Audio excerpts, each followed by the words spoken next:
Remember we was talking about this the other day. It could have been Durthan, or it could have been Larry, or it could have been who knows.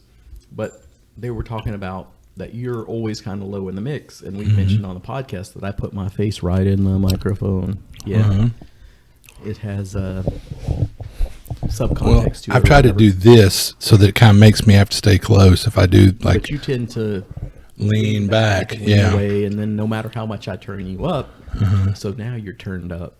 Oh my! So feel free to lean into the microphone. Okay. Laugh if you got to make a big guffaw right into the microphone. Just right in the microphone. I'm gonna blow your eardrums out. I'll freaking kill your eardrums. Anyway, you ready to do this? Let's do it.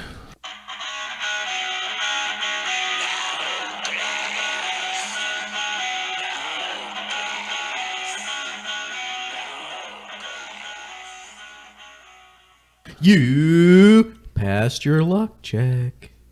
It's the No Class Podcast with your host Eddie and Matt.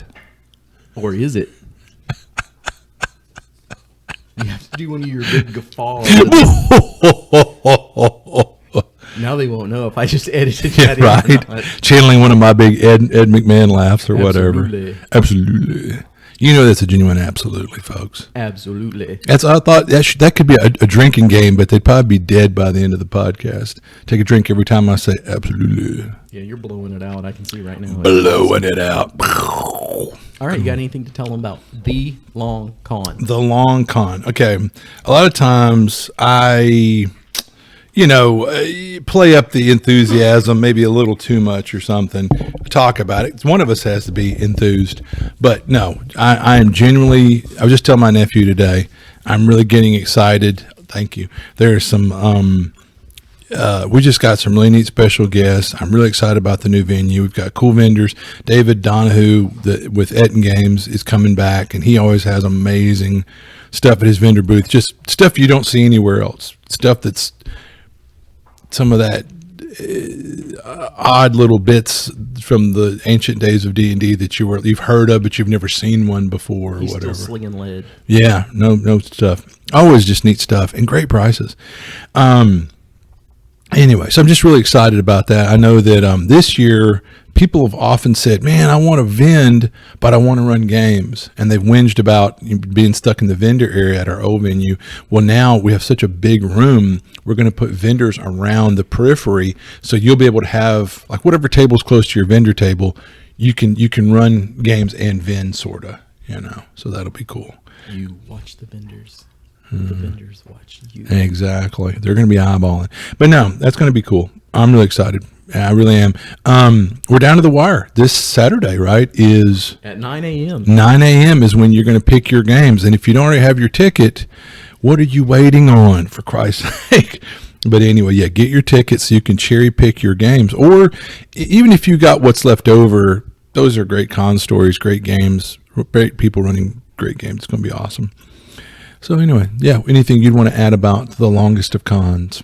Yeah, I don't think we're going to hit our dream number. No, not by any means. There's a good chance we'll hit our 2019 peak number. Yeah, which will be great. And that means at least we're getting back, I get people are still kind of like, go outdoors around people. And it's like they're starting to, peek out their door and, whatever, take their diaper off. But yeah, so we'll see. We will see. We will see. I'm excited. So what else would we want to talk about?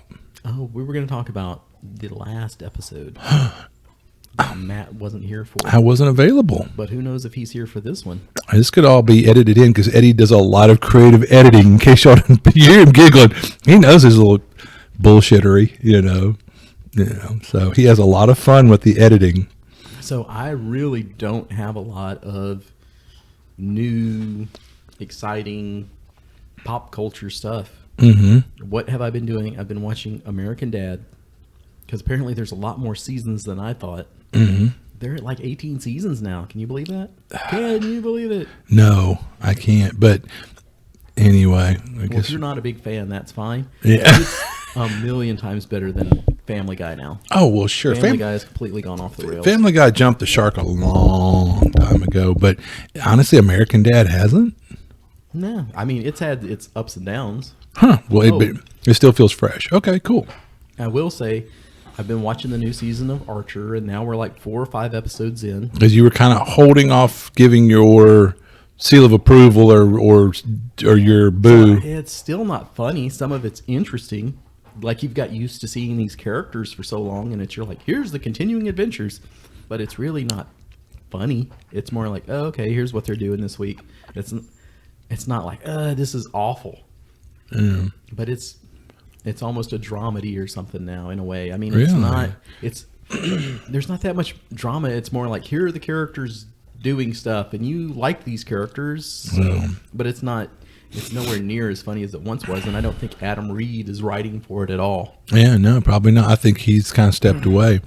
And that's, people get kind of ritualized with things. I think that's how Walking Dead went as long as it did, where there were people I knew that were like, well, it's Sunday, got to watch Walking Dead. I'm like, do you really? Because, and then some of those people we talk, and it's almost like you shook them mentally, and they go, well, wait a minute, why am I still watching that? Because it really isn't that good anymore. I'm like, yeah, I mean, but you get kind of ritualized with stuff, or you're like, well, I like these characters, I'm kind of invested in them. Okay, but. And then, have you watched any of the new Rick and Morty's?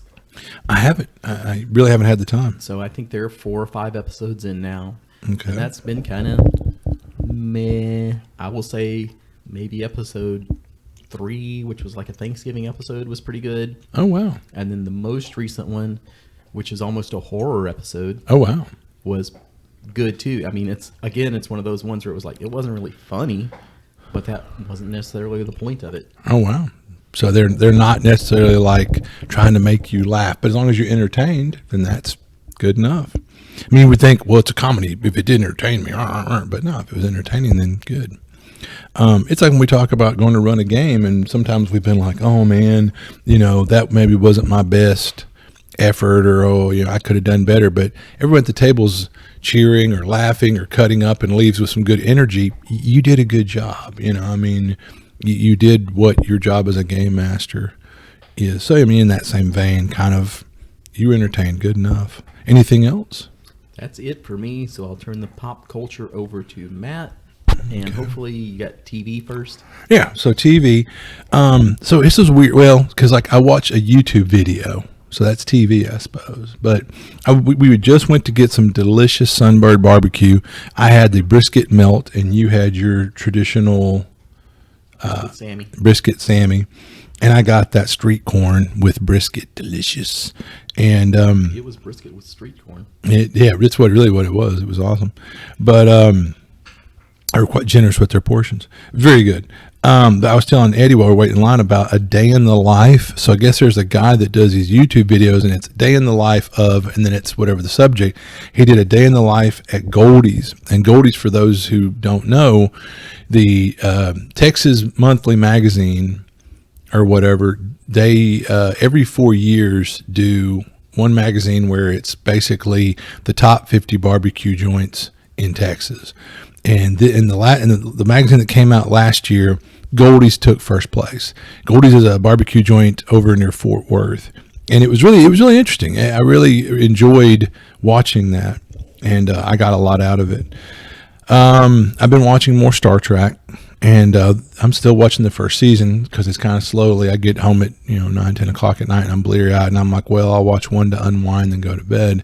And I think those old episodes are like they were an hour or something. So yeah, I mean, yeah, they're not like you can blaze through a bunch. But I was really impressed with one called The Conscience of the King. The actual theme is one that's kind of not a new theme, but it's interesting in that when you really got to see an exchange between McCoy, Bones, and Spock, kind of concerned about Kirk or something, and their exchange and interplay was really kind of like, it was interesting and kind of well acted or whatever, and I enjoyed that. But I've been enjoying going back and watching, because I remember looking through the lens of a little kid watching those and reruns, and I loved them because of that experimental color and all the space concepts and space boogers or whatever. But coming back as an adult and watching them, it's really kind of interesting, looking through that lens, watching them again. I've dusted off an old cartoon I hadn't watched in years, was Mission Hill. Are you familiar? Nope. Yeah. So that's when the original was going to air on the WB, and they let 2 episodes out and then pulled it. 2 episodes. But the thing was, and this is the kind of in the same vein of jackassery of like Firefly, where it's like they reached out to Joss Whedon and said, "Hey, Whedon, your Buffy is gangbusters on, whatever network it was on. We want the same kind of thing." And he goes, "Well, here's a cool idea I had, which is awesome." They're like, but this isn't Buffy. He's like, "Well, I've done Buffy. This other network has Buffy." "Well, we wanted our own Buffy." "Well, this is a thing I'm doing, and it's really got cool concepts and ideas. I'm the same guy writing it." "Yeah, but it's not Buffy." And they just right away decided they didn't like it, and they tanked it. Well, WB was trying to tap into the popularity of The Simpsons. So they had greenlighted, I think, The Oblongs. I think that was WB. And then there was Mission Hill. And they had 2 of the guys who had really done great things at The Simpsons, which was Weinstein and what was the other guy's name? I can't think of it right now. But these guys had written some good stuff with The Simpsons. But Mission Hill, it's kind of hit or miss. And what's sad is those first 2 episodes really aren't very good. But if you've watched a little deeper, like the 3rd and 4th and some other ones were pretty good. But unfortunately, like they only aired the first 2 and they really didn't lead with their best material. So that's one that's got a little bit of a cult following, but it's hard to find. Like you might buy it on eBay for $13 for that one season. But as far as like if you're going to be on one of the streamers somewhere, no, you can find them on YouTube where people have uploaded them. And apparently they're that not in demand that no one's went after them to take them down. So if you want to watch them, there's one person that has like the whole season, I think, and even the bonus material from the DVD uploaded to YouTube. So is it a comedy? Oh yeah, it's a comedy. And here's the thing is, like, I remember watching it years ago, which I come to think when it aired on Adult Swim. Luckily, that's where a lot of these things find a second life, is on Adult Swim, like the Oblongs or Mission Hill or some other things. And so like I said, I remember watching it, God, what would have had to have been 15, 16, 18 years ago on Adult Swim. And I kind of enjoyed it then, but I was, a younger, like the demographic they wrote this for is a young guy, probably in his late teens or early 20s. Like you're going to identify with the main character and his pals and their shenanigans. As a man of, 50 years or whatever, it's like, yeah, it's kids, just some obnoxious punk, blah, blah, kind of ha-ha. But no, I mean, it's got some funny bits, but it really, I could see where it probably, if they'd advertised it more, it could have done better, but it really wasn't like, oh, it's the travesty that like Firefly is. No. I mean, anyway, but yeah, but hey, check it out and tell me what you think. Let's see, as far as TV goes, I'm excited about, I haven't watched obviously, but I'm excited about Willow coming out, I guess on Disney. I enjoyed the movie as a child or whatever. I'm just hoping that they don't poop the bed like Amazon did, with Lord of the Rings and all that. And I'll make a comment about that and in the nicest sort of way. So you see people that are kind of irked about what Amazon's doing with the Lord of the Rings. And you've got all the apologists or people that like, hey, if you criticize them, well, you're, this awful, terrible person or whatever. No, people should be allowed to criticize something because they're trying to play it off like, well, you're not criticizing because it's the writing's bad or the acting's bad. But really, at the end of the day, you're just a bad person. It's like, no, the acting and writing is bad. Whatever. But anyway, that's where we're at now where you can't criticize something or you're, this troll or whatever. But anyway, but the thing about it is what people are upset, is like you've got set lore and then they don't stick to it. Yeah, the real fans are going to be perturbed. What was great about Willow was typical George Lucas. He wanted to do the Lord of the Rings or the Hobbit or whatever. He apparently couldn't get the rights from the estate. So he's like, screw you, I'll write my own thing. And he did Willow. Well, here's the great thing is, I remember back in the day, like Willow, had, strong women characters, people of color that were some of the dynamic characters. No one batted an eye. I didn't think twice about it. I'm just some derpy kid from the country, and I loved it. Ate it up with a spoon and didn't worry about this, that, or the other. But the great thing is, George Lucas made his own lore. So there's why would I be mad if there's this or that or the other? But that's the thing, when you option the rights to something like Lord of the Rings or whatever it is, and you don't stick to the lore, and then you want to wonder why people get mad. Well, yeah, I mean, why did you buy this property and pay all that money not to use that material, But anyway, that, like I said, the Willow, what lore is what Lucas created. So again, when they redo Willow, hopefully they stick to that lore. But again, if they go off on a tangent, people are going to be like, dude, But if they have, strong female characters or people of color, that's okay, because they had that in the original Willow, And we didn't think about it, we just enjoyed it. Anyway, so I think that's it for TV. Okay. What do you have for movies? Movies. I rewatched Love and Monsters. I think I talked about that a while back, but I think I didn't remember the second half of it because there might have been potato water involved. What are the odds? But anyway, I watched it with a clear head and really enjoyed it. I really had a lot of fun with that movie. And I think it might have been Durthan, our buddy, might have been the one that originally encouraged me to watch it. And if you did, thank you, buddy. Good call. Because it's getting close to the Halloween season, I rewatched Creepshow 1 and 2, because thanks for the ride, lady. Yeah. And of course, where's my cake? It's Father's Day, I love those little bits, those little lines. And then again, speaking of thanks for the ride, lady. Thanks for the ride. Do you know who was originally going to be the lady? Who? Barbara Eden. Really? But like somebody in her family got sick or her mom died and she had to drop out. Oh, wow. And that's how the other that would have been epic if in Barbara Eden. Weird, yeah. That'd have been cool. Yeah, because normally beloved Barbara Eden. We were talking about the other day. I heard that song, a Harper Valley PTA, and I was telling somebody they did a made-for-TV movie made out of that song. Well, at that time, that was a thing. Like The Gambler came out by Kenny Rogers, and they had a number of The Gambler little TV specials or whatever, and they had a little TV special for Harper Valley PTA with Barbara Eden playing Miss Johnson in the song, with her miniskirt. And they were talking about the raft. I think that's the one on the lake or river, pond, whatever. That creeped me out as a kid. Creeped me hard. They were talking about when they filmed that, the water was like freezing cold. Too. You could see their breath that day and that kind of cool haze on the water. Oh yeah, well I know everyone's news were kind of poking out, and the guy's stuff was drawn up or whatever. Yeah, the water was cold. You watched that movie very closely. Very closely. But anyway, the thing about it, I'll say that like Creepshow, the first one is probably the better of the two, but I will say the raft from the second one, man, that really creeped me out. I don't know what it was, but something about that. Well, I could think of because we were swimming in. I was just going to say, as kids, I remember skipping. Had that pier to swim out to. Yeah. Or there was a place out near the brick plant outside Morningsport where there was this one little small pond about the size of that, and there was this weird clump of crap that floated at one end of it, and there was an old raft out there, and we'd skip school to go out there, and we might drink a little bit of cola, and we might smoke some clove cigarettes and go swimming at this little swimming hole out in the woods. And I remember about that time the raft came on, I'm like, oh my, so it's it hit a little too close to home.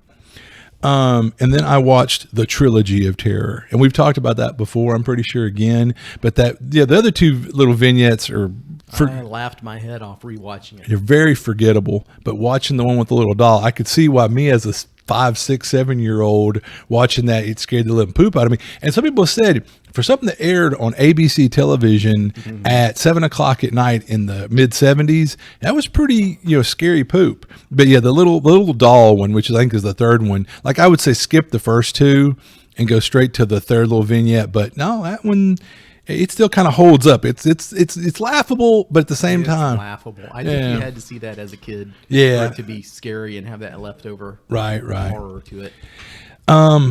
So I didn't watch The Thing, but I encouraged someone else to watch it that had never seen it, and they really enjoyed it, and they called me like mid viewing and went, "Oh my God, this dude's head fell off and grew legs," and I went, cha-ching, like that totally put them off their cornflakes, And anyway, yeah. So what's your favorite John Carpenter movie?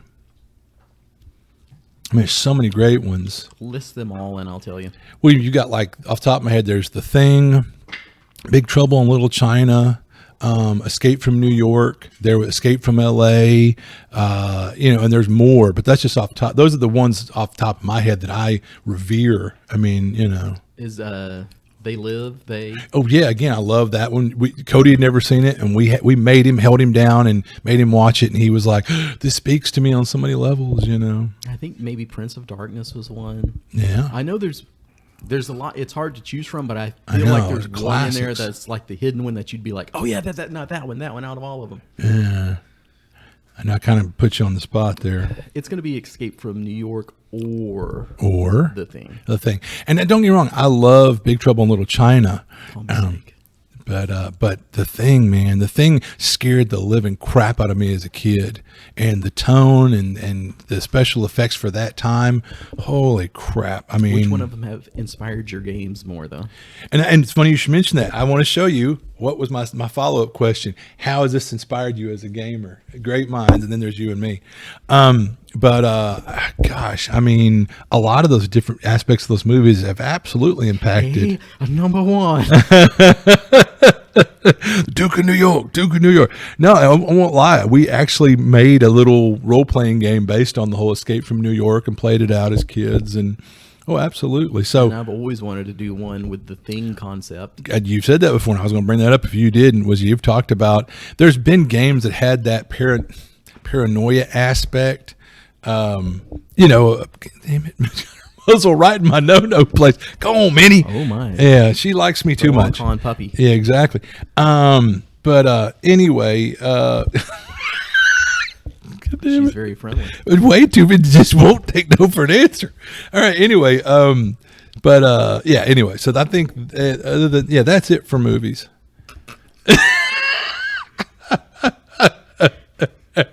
She smells my dog. That's my no place. No.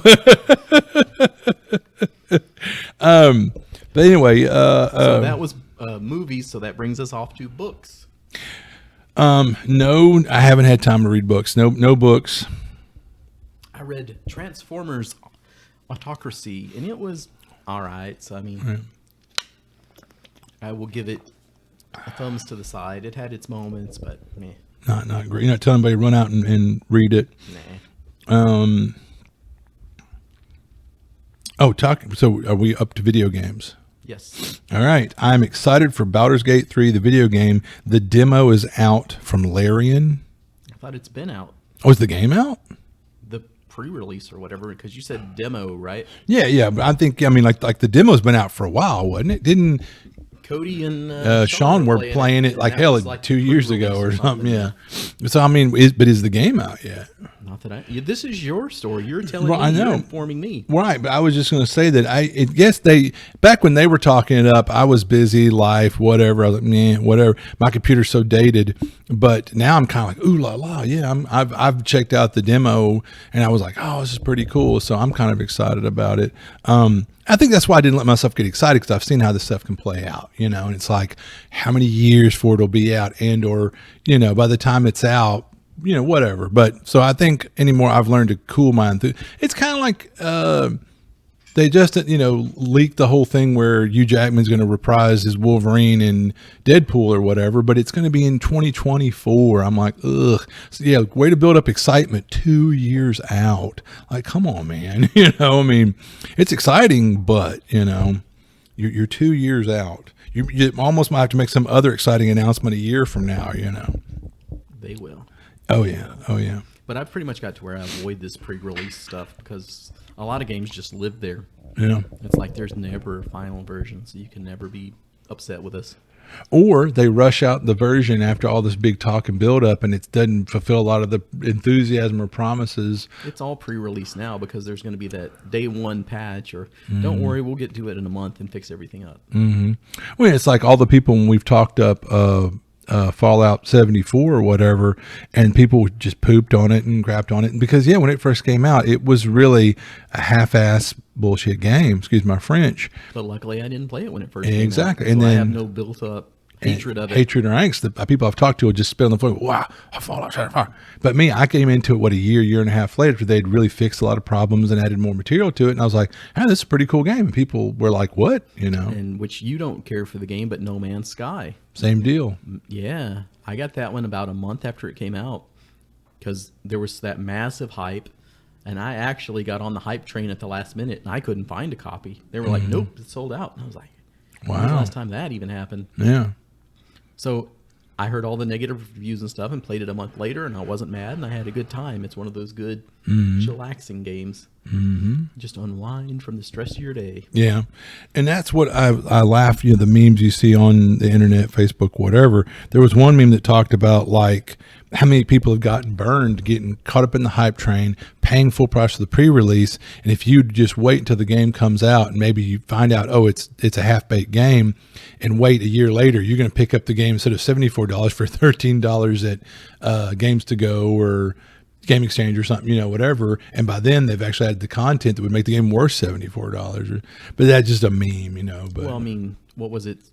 What was the one, Cyberpunk 2077 or whatever, from the makers of Witcher? I was like, this game's going to be fantastic, and then it was like, meh. And I don't know if it's ever going to be really good or it's been patched up now, but I own it if someday it is really playable. And then they've got a show on Netflix.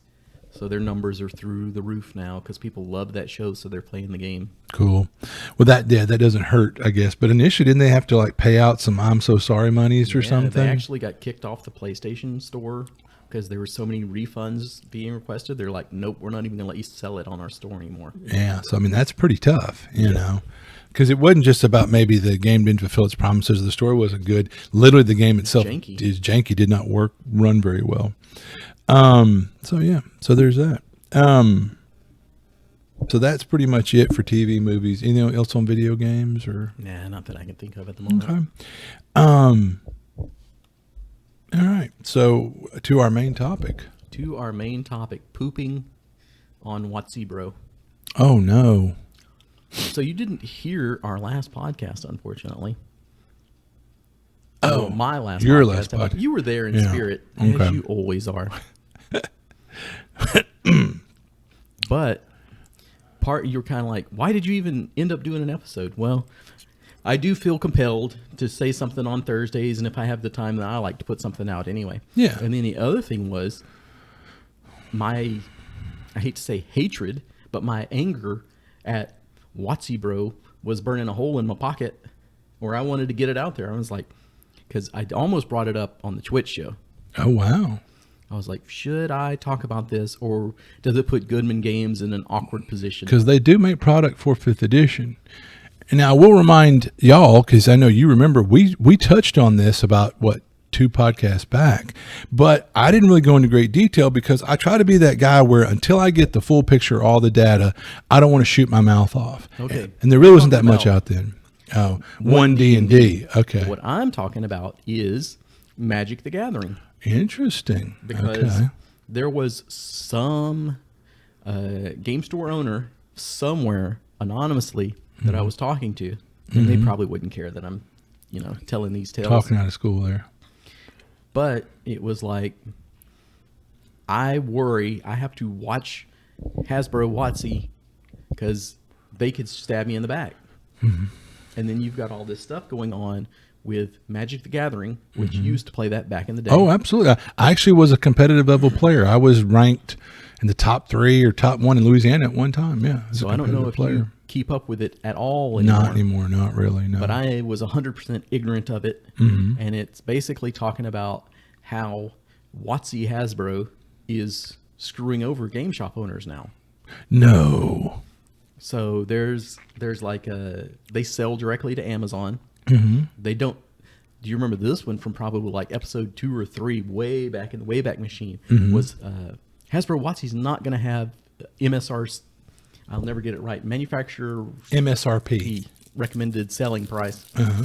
So the reason they don't do that is so that it's on the game store to look bad. Because it's like, well, we'll sell the box of cards to Amazon for $100. Amazon can turn around and sell it for $101 or $99 because they don't care. They're playing with all the money. And then the game shops have to go, well, if I bought it for $100, I need to make $30, $50 off of it, right? Yeah. Because So they're a they've gotta business, price it up. brick and mortar. They got to keep the air conditioning on, the lights on. They got to pay their employees. I mean, when you're an actual brick and mortar place, you got fees. It's not that you're greedy. You're just trying to run a business. And people going, well, why don't you just give it away for free? Well, then they won't be there next week. I mean, they got to make a little money. I mean, there's making money and there's being egregious and being greedy, and it's whatever. So they're basically cutting the friendly local game store off right there. Like, well, are you going to buy your boxes here for $50 cheaper, or are you going to go there? And then the other thing is they're starting to cut into the single card business. Have you heard about that secret? I always mess it up. Secret layer, secret base, secret layer, I think is what it is. But that's where they're reprinting some of the older, more highly sought after cards. You're kidding me. Nope. And they don't release those to the game stores. You buy that directly through them. So the game stores never even see that. They never have it on their shelves. And that takes down the price of those older cards that they have in their nice glass cases. They're singles. Wow. And this is legal per WotC's rules? Like you can use the it one doing it. Yeah. Oh, yeah. wow. Yeah. So because I know you can't get your hands on a Lotus, you can get a reprint. And I bet they still charge a pretty penny for that reprint. But who gets 100% of that money? WotC. Yeah. The friendly local game shop doesn't get to taste any of that at all. No, I remember one time when I was at our not so friendly local game store, and some guy out in the aisles was whinging at the owner about, oh yeah, I'd go buy it off Amazon cheaper. And the guy said, yeah, well then do so. He goes, you can wait 2 or 3 days for it to come in the mail. You can have instant gratification, and you can help support a local business. I can't compete with that. I've got to keep these lights on and the doors open. You were able to walk in here and hold it in your hands and read the back of it and maybe ask me questions about it, which you don't get necessarily with Amazon. So, make your decision. But yeah, I can't compete with the price you can go on Amazon. Good day, sir. And I mean, this guy's can be kind of jerky, but ultimately I was actually like I'm like, he's right, and that guy was the one who's a jackwad going, well, get this cheap on Amazon. Well, yeah, we all know you can get a lot of this stuff on Amazon cheaper, but support your local game store. Would you like to have a place where you can play that? Yeah. Would you like to be able to go to a place and go, hey, is this any good? Well, tell me why it's good or whatever. But they're also pushing Magic the Gathering Arena. Isn't that what it is? The online version? Thing? Sure. Because that's pure profit. You have to print a card for that. And then the D&D books right now are kind of the same way, where it's like, we'll sell them to you for $25. Amazon, if you want to sell them for $19.95, we don't care. But of course, your friendly local game shop can't do that. They're charging $50, and you're thinking, God, 50 smackers is a lot for these books. But you can buy it off Amazon for $27 because they sold it to them for $25, and they're going, well, we'll make our money off volume of sales, and they're selling it for $27 or something. Well, if it was a few dollars difference, I'd be the first one to go, come on, guy, go buy it from your local game store. But yeah, if you're saving $20, I mean, I don't entirely blame somebody or more, And but here's the thing is that doesn't at all surprise me about Hasbro. We already talked about it. If you've ever paid attention, our friend Sel ran a game store, and due to some other elements I won't even go into, his profits and his business really got diminished and dwindled. But the one thing he still had going for him, the one thing he had was Warhammer. And then what a guy to have built up Warhammer so much in his community. How did Games Workshop thank him? By building a store just down the road and putting him out of business. Which is the exact example I used last time. Yeah. So it's like these bigger game publishers like WotC and Games Workshop don't care about the friendly local. So what helped get gamers into playing Magic the Gathering? The local game store promoting it. And that's why I want to tell these local game stores, I want to grab them by their lapels and shake them and go, don't put all your eggs in one basket. And I know their big money makers have been Magic for years. But these companies are doing active things to screw you over and diminish your business, a business that you helped build up for them. This is how they thank you. So I was talking to another game store owner recently. Oh. And this is really just super fascinating to me right now, guys. If you guys have a friendly local game shop out there in listener land, go see what their take is on it and report back to us, because sometimes I just love this raw data sort of stuff. So send it in to us. Yeah. Anyway, I was talking to him, and he was like, if Magic went away, it would hurt a little, but it wouldn't end us or anything. We're not dependent on it. Wow. And then it was talking about even for 5th edition stuff, or I guess 5.5 as we get into it, they're very into the more alternative RPG stuff, like Goodman Games or Pinnacle with Savage Worlds. And it's like, we're trying to get to where we don't even need that, because they see the signpost up ahead, which is we want to go all digital with one D&D. So luckily they've seen that then, and I'll be curious to find out later which one that was. And this is one where I was like, and I named names last time, so this is a repeat for some of you, but I'm telling Matt to get his input. Yeah. Geek World. I was like, why are they turning into a toy store? That's kind of lame. Yeah. And then it's like our buddies over at Dragon's Nest are putting in the restaurant, and it's like, wow, that's very different. However you want to say that. You have to go to all the trouble of getting I'm going to be a game store and a restaurant. Because now you've got to get certified by the health inspection board and all the particulars that they would demand, and that's a whole thing. It's a lot of money invested sometimes. But now a few months later, I'm like, it all that's brilliant. makes sense. That's the way to do it. Is someday they may not be a friendly local game shop. Yeah, they'll be a friendly local restaurant that sells games. Yeah. And that's why you see these places like Boards and Bites that offer some kind of upscale, kind of snacky little soup sandwich, kind of nice stuff, and little teas and drinks and bubble tea. Oh, and we have board games over you can play, and they don't even really charge you to play as long as you're buying food and drink or whatever. Keep in mind, those are board game places a lot of times. Exactly. So where will we poor RPG guys go? Yeah. Well, and so that's really interesting. But it's like I went to check out the place over in Marshall now, something dice. Like the logo is a flaming dice. In Marshall? Yeah, the place. Fire and Dice? Fire and Dice. Okay, yeah. Kenny Bain, I guess. I'd hoped to meet Kenny that night, but he wasn't there. But I met people that work for him. Very friendly, very nice. Place is very clean. It looks very professional.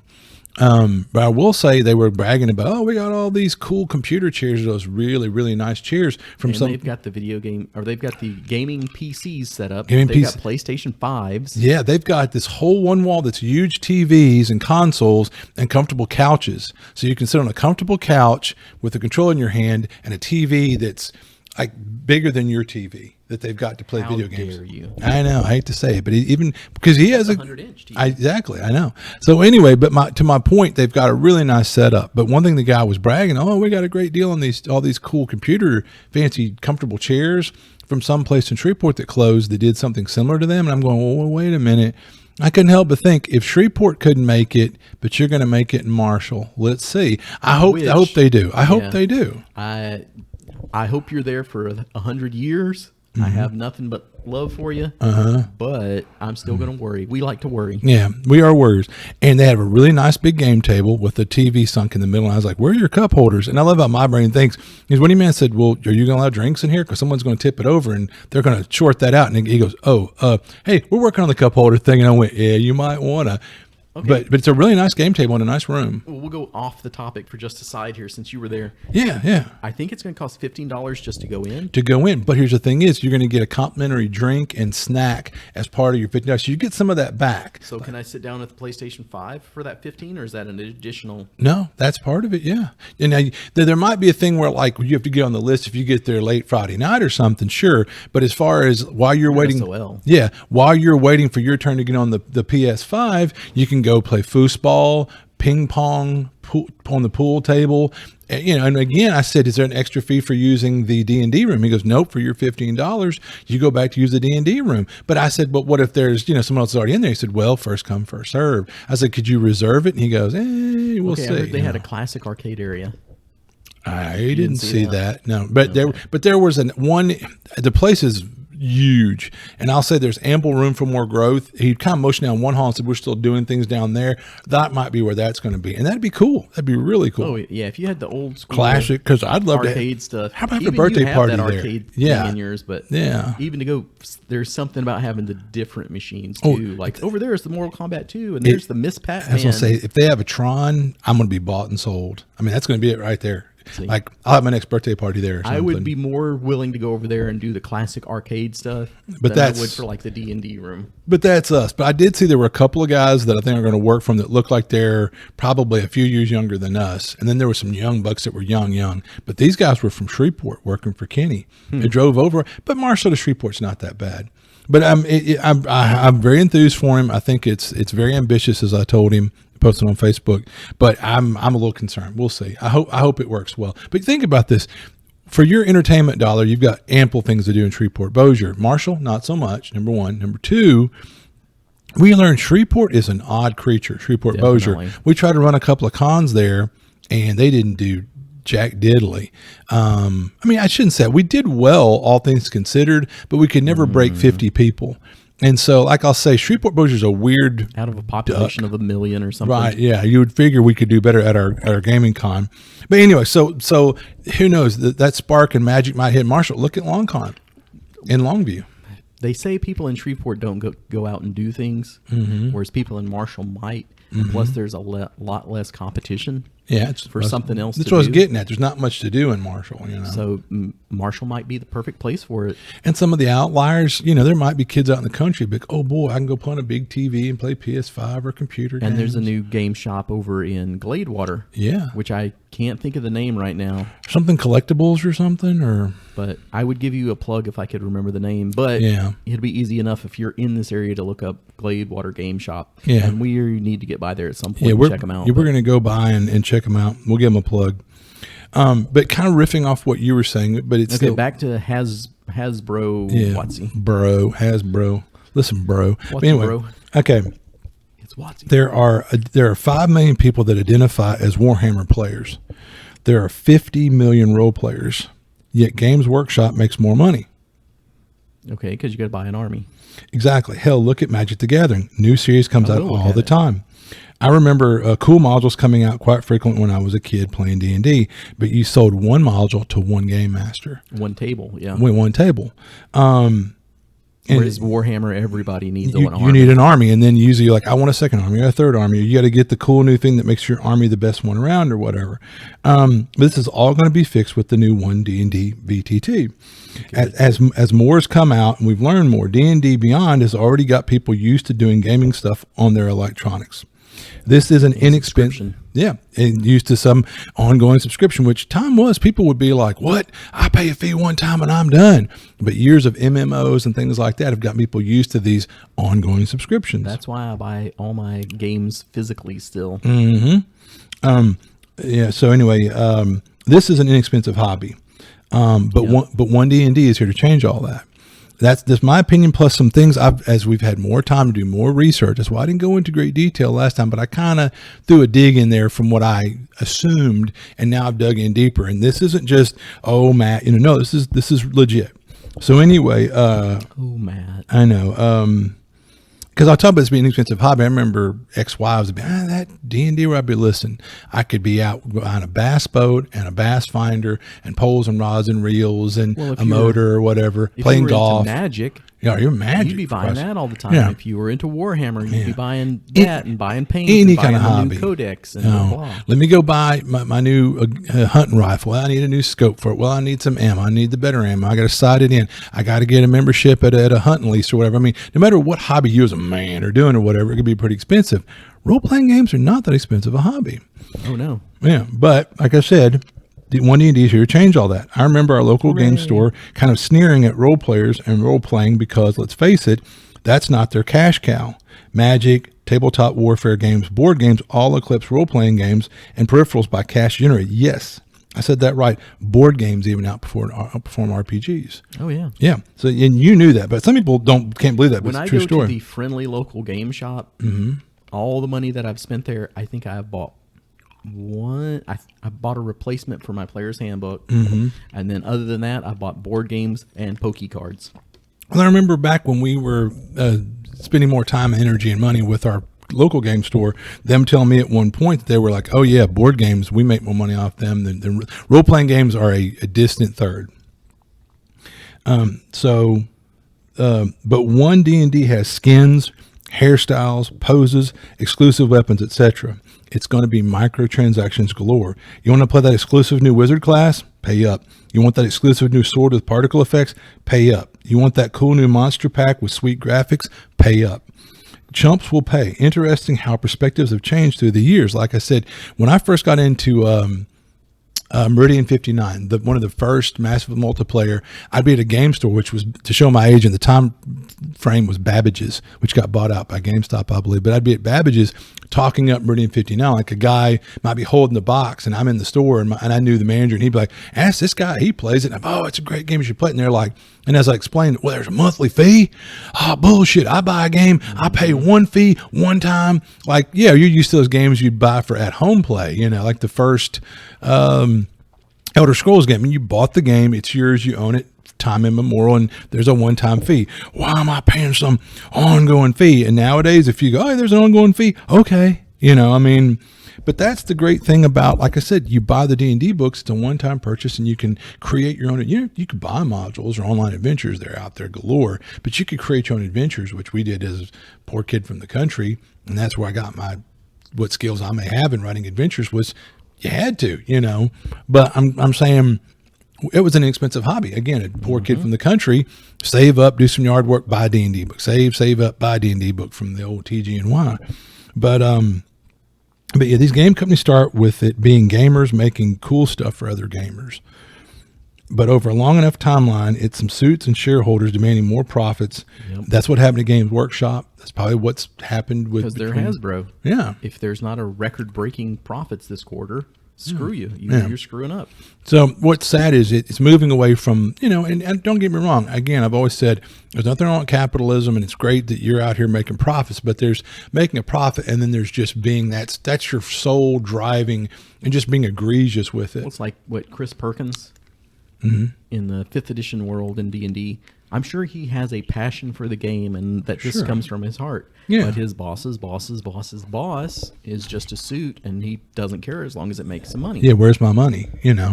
And so you have to think about it. Magic the Gathering makes them oodles of money, and they're going back reporting to Hasbro. Maybe for a long time they've been able to point to that number to kind of stave the wolves off, but I'm sure over a long enough timeline the wolves have said, hey, why isn't this D&D license that we paid all this money for bringing in the kind of money that Magic the Gathering does? There's been rumors for a long time that Hasbro was going to sell them off. Yeah, because it doesn't generate the kind of funds that they want. Look at what the amount of staff working on Magic the Gathering and the profits they're bringing in, as opposed to like our buddy that we dearly love, Old Gould, that we see every year at North Texas. He's working in the D&D sector. You know, just conspiracy theories here. Maybe 5.5 is going to be their last cash grab. And when they get that money, they'll be like, okay, we're going to sell it off for the next person to take that 6th edition risk. Yeah, or whatever, yeah. And you know what? Again, people could go, oh, go get your tinfoil hat, Eddie. But this is very well within the realm of possibility. Why not? So what I'm getting at is I hope that more people and more game stores will start looking at these other games. Savage Worlds. Mm-hmm. I mean, there's a lot of great games. I love Black Hack. Yeah, DCC is fun. Find out where your flavor is, but look at some other game systems because you might find that you like them better regardless, and maybe don't put all your, like I said, we've looked at game stores that put all their eggs in the basket of Magic and got kind of burned. Well, again, people need to, learn that there's other games other than D&D. And don't get me wrong, I like 5th edition D&D. Someone the other day said, you don't like the game. Stop right there. I like the game itself. It's a well-written game, but there are other games that are just as good or better. It's not so much that I don't like the game system. I just don't like the way Hasbro and WotC are doing business. That's what I'm getting at. And it's not an edition thing like where they're going to in a new edition, so screw them. Yeah. Never again. I'm angry about that. Yeah. No. I kind of think, I'll get pulled into 5.5 or whatever, but I don't want to give Hasbro WotC my money anymore because they're killing my friendly local game store. Right. Because we're those guys that I'll be out there to go, well, I don't care. I'm going to play online anyway. Well, bravo for you, but we're old dogs that we just don't like playing online, really. Conspiracy theory or whatever. Yeah. Why are we trying to get everybody to play online digitally and stay home and not socialize anymore? Yeah. I wouldn't know you if it wasn't for D&D, really. Yeah. That's true. How do you make friends in this day and age? Where are you meeting people? Yeah, that's what we encourage you. I meet everybody at the game club. I meet everybody over the game table now. That's what we talk about. We encourage people to come to the con because you'll find out, like, wait a minute, you live just down the road? Wow, I didn't know, and you could meet at a con playing a game and find out your new good gaming pal. You might get invited into a cool game just down the street from you or something. It's a great way to network. Come to your game store on game night. come out to the con or whatever, meet fellow gamers from your area, whatever. That's like we said, our con isn't even, we don't make any money. And trust me, the headaches and frustration that we, if only you knew. If only you knew. But ultimately, we do it because it's like a homecoming. I mean, when people come in and we get to see our buddies that we've made it North Texas, or we made it Red River originally, or we've made through our own con, and I love seeing those people. And it's like, it definitely is like a homecoming, and it's really sweet, and they're friends, and it makes my heart swell. I look forward to it. So anyway. I know. Touching moments. I'm getting a little misty over here. Anyway, so yeah, Hasbro and WotC suck. Yeah. Yeah. So send your money elsewhere. Keep supporting your friendly local game shop. Please. Like what you like, but keep in mind, if you like having a friendly local game shop, WotC-Bro is not supporting that. They don't care. Like I said, look what Warhammer did to SO and other game stores, and I guarantee you Hasbro is doing the same thing to, sadly, the same stores that help build their brand up and make it popular. How do they thank them? By screwing them over. Well, I may very well have talked about this in the last one too, but I can't think of the name, but there was a shop in Seattle that all the WotC Magic people would go. That was their friendly local game store where they played Magic. Mm-hmm. And as soon as WotC started doing all this secret lair stuff, they're like, we're done. We're selling out. We're not going to limp towards, eventually bleeding out and dying. We're going to go out on our own. Yeah. And even they see how they're getting screwed over. Yeah. I mean, they don't care. Yeah. It's all suits and corporations. Yeah, which is sad. I mean, that's one reason I love some of these smaller game companies, because it's people that love games making games for other people that love gaming. It's kind of talking about David Black and the Black Hack. It's a great little game. It's simplistic, but us old. So for people that love 5th edition, what would you recommend? I'm going to say maybe Castles and Crusades. Yeah, that would be a close analogy. To scratch that itch. Yeah, absolutely. Because it's a great game, and honestly, it's kind of like all the things that were good about 1st and 2nd edition, but people are a bit like those goofy saves and because they had and Thaco and all that crap. Saves first, right? Yeah, exactly. They did that before 5th edition did. In fact, 5th edition, more than likely, I'm just going to say, I think I said it before, they lifted that idea from them, and they're allowed Castles to. And Crusaders have strongly implied that as well. Yeah, and I mean, so if you like stats to saves, Castles and Crusades did it first. It's the same stat line. They've added a few new classes, but it's got a lot of the stuff that made D&D great back in the day. Still is baked into the DNA of Castles. If Castles Crusades is, like I said, Eddie, I bet if he could convince the world to do it, you'd go back to playing 2nd edition and be perfectly happy. Maybe first, maybe Castles and Crusades, maybe the kind of Osric, the freshened up version. And Osric is great too, but Castles and Crusades is basically 1st and 2nd edition kind of spruced up with a better set of saves, and Thaco gone, because I'll be the first one to tell you, Thaco. So yeah, it's a great game, and the good thing is it's a living game. The guys out of Arkansas, so just up the, just north of us, good old, not good old boys, but they're sophisticated, but still they're good Southern guys that actually interacted with Gary Gygax and got their blessing from him and did some things to help him out towards the end. A great bunch of guys. It's a great game. There's people writing adventures like our buddy Mike and Liz, the Save for Half podcast. He's wrote some great adventures for their game system. So and there's nothing to stop you from doing Forgotten Realms. Yeah. In Castles and Crusaders, if you want to. Oh, the great thing is they won't come and kick in your door. Yeah, I ran some Castles and Crusades for Eddie and TJ and Leela and Craig Parent and Gary or whatever at one time, and I took some old adventures and was easy. All I did was took the you take the Thaco, the armor class, you invert it and subtract one or something. I mean, it's a simple little bit of math, and ta-da, you can run those great old adventures in Castles and Crusades quite easily. And I'll throw you another bone, is you could always do Savage Worlds or Savage Worlds Pathfinder, because Pathfinder has a great, rich world and lore. So that's something you can get into real easy, and you're still in the swords and sorcery type action. I've seen a number of people chime in about they always were impressed with the Galarian world lore because they hired some good writers to craft that lore, and they've had over 10 years to enhance that and build more on the lore. And then there's just a huge back catalog of adventures written for it. But I get a lot of people were like, ugh, you've tied this rich world to that just ridiculously crunchy, 3.75, whatever. Well, yeah, now you've got Pathfinder in Savage Worlds. You've got an elegant game system, all this rich lore. And me and Gary have been converting some of the adventures over to Savage Worlds. The Pathfinder Society, as compared to Adventures League adventures, they're miles apart. The Pathfinder Society is so much better. People have been really lauding us, and we take the credit, but really, yeah, we've seen where the adventures are written for the Pathfinder Chronicles that there's 10 years worth of those Chronicle games because they've hired professional writers to write those.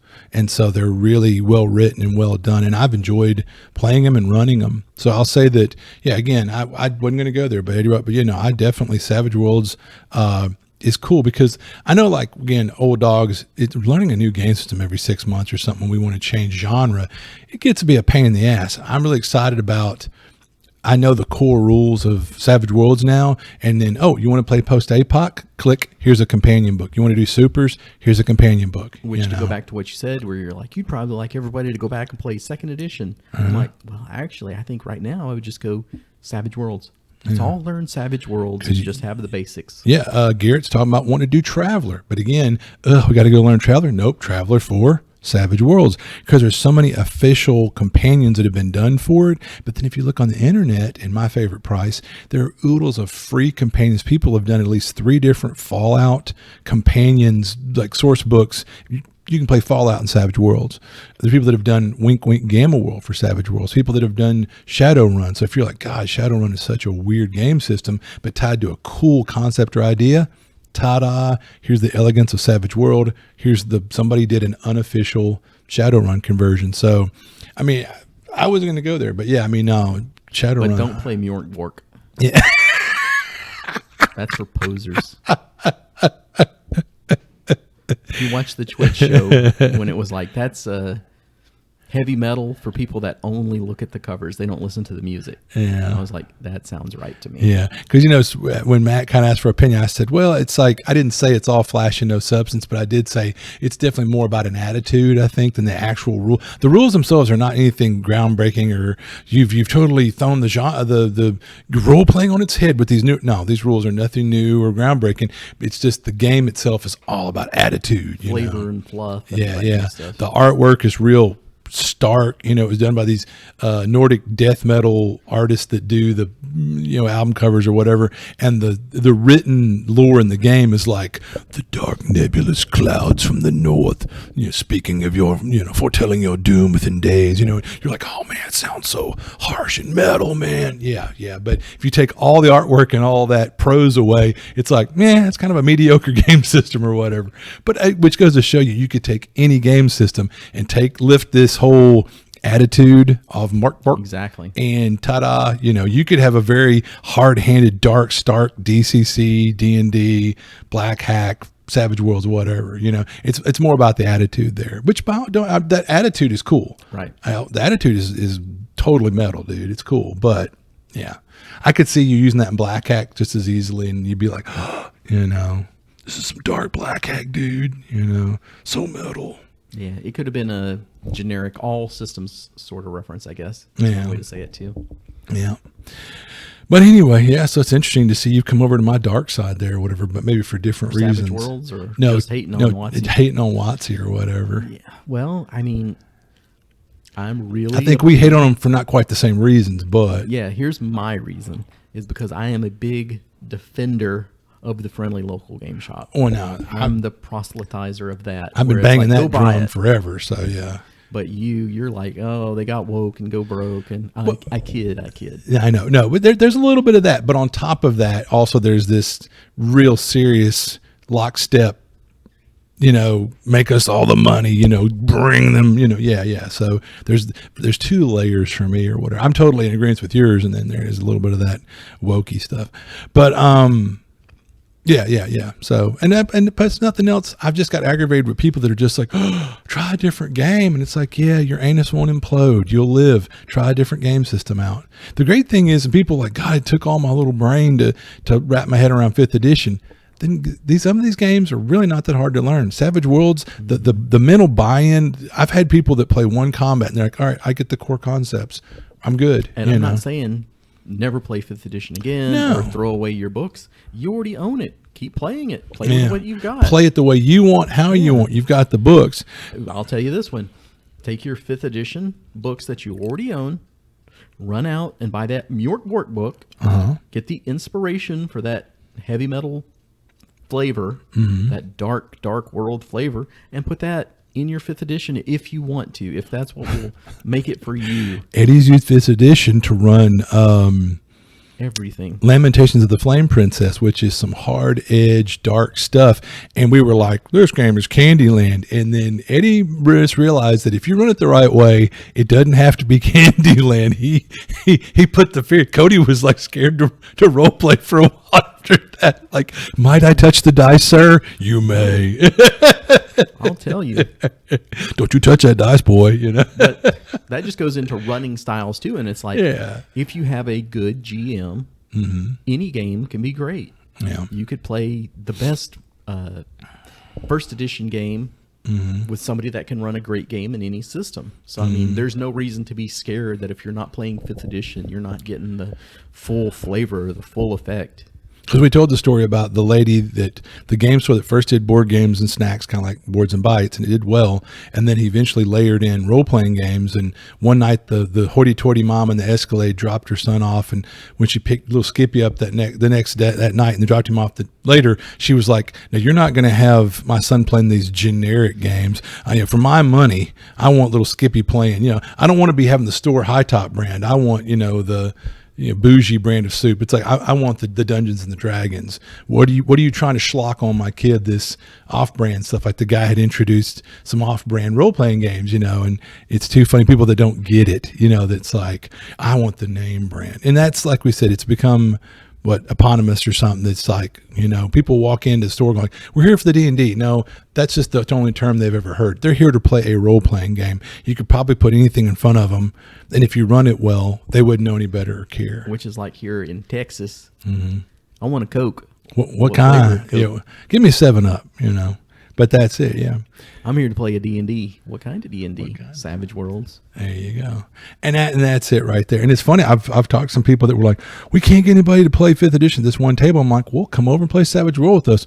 And then they go silent. And I'm like, okay. But we've had a couple guys that have been, well, you guys seem to make it happen every week, and this other table can't. Can I join you? And we're like, you're more than welcome. Come on. And within one comment, they're like, I get this. And they're wanting to buy the books. So hopefully they'll have the books available at the store soon for purchase. I've told them, don't buy the books offline yet. Get them from the store. Support your friendly. I've always been about it. Hold. And I'm running some place test stuff for John Watson. That should be in the DCC world that I'm very excited about. Yeah, I'm a little butthurt I can't be there tonight to play. If I could, I would be there. I'm telling you, this I won't hear this until you might get it out. Yeah, too late. But definitely, Eddie will probably play test this again. This is your second time with this. Yeah, it's going to be fun. I wish I could be there. It's going to be fun.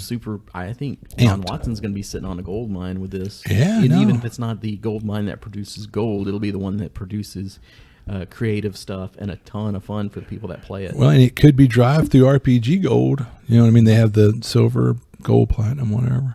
But John's a super guy, very creative, and I'm so excited that he let us in on his secret. And he's a modern knight. Yeah, he's awesome. We love those guys out of Dallas, Dallas Wrecking Crew. All right, well. Before we run out of hit points, there's one more that I need to get in here. Etten Games. Yeah, I went down last weekend. Every time he posts that, the schedule's already out, and I have to work the weekend. Gamers Flea Market. And I've been the ones who's been posting interest in it and talking about it. Yeah, I want to go. I'd love to go. I figured we would go and stare lovingly into each other's eyes, but you weren't able to make it. Kind of like ReaperCon, you had to go without me. But how was it? The way around, you went to ReaperCon. Yeah, and then you went to this without me. Yeah, so it was a lot of fun. I would recommend it. David was good as gold to me while I was down there. He's class act, He's a top great notch. guy. So he said it changes up every time too. Like one time it may be very board game heavy, and one time it may be very war game heavy, and sometimes it's kind of on the RPG side. Interesting. So what it is people just run in there, set up on a table, and whatever they got that they're trying to swap, that's what's there. So what did you swap to get that cool Big Trouble in Little China board game you got? That wasn't from there. Oh, okay. But I got that cool game now. Yeah, it looks cool as on shit. Kurt Russell board game kick or something. Right. So I've got that one now, but I haven't played it yet. Yeah. But I did some swapping of some modules Uh-huh. that we had those. directly to David himself. We talked about the potential for that. Yeah, It's one of those things where it's like it never even hits the table. Yeah. So He's like, come over here with that. it was a lot of fun. He was a great host. It's a great store. I finally got to see him now that they've moved into the new spot. Oh, the new digs. And So huge. Yeah, Wow, cool. Really, really big. the cool thing is talking about like drive time, Longview to his store. About 3 hours. That's not that bad. I mean, you know. And you don't have to go through any major cities. We went through what? Lufkin and Nacogdoches. Yes, you're hauling. Natchitoches. Yeah. Yeah. So yeah, it was an easy drive, and you're not going into the heart of Dallas or Or Houston. you're either. on the You're going verge. north, Yeah, so so- you don't have to get into all that craziness. Oh yeah. Oof. Yeah. We decided to go for barbecue at this place that was in the middle of Houston, and like, the drive was. And MagCon may not be 100% dead. Oh, good. So, Good. yeah, that'd be nice to see them come back again. Absolutely. We really enjoyed the one time we got to attend. But had a good time. Highly recommend you check it out if you can. Yeah. And I will be twisting some arms locally to see if we can make something like that happen around here. Oh, brilliant. Yeah. But I'll tell you, that's like Kirby was talking about going. I guess you didn't see him there. No. He started looking for some carpool action or something. But when I said I was interested, I saw he quickly chimed in like, do you think you're going? I said, well, if I can get the time off. And I asked 2 and 3 different people at work, but nobody would cover me. I hate it. But one of That's why these, you have to have friends. I know. Wouldn't that be nice? I know. But anyway, I have friends, but not real friends, you know. That's true. Yeah. Anyway, Did you see that clock on the wall? I did. It says we're all out of hit points. Uja.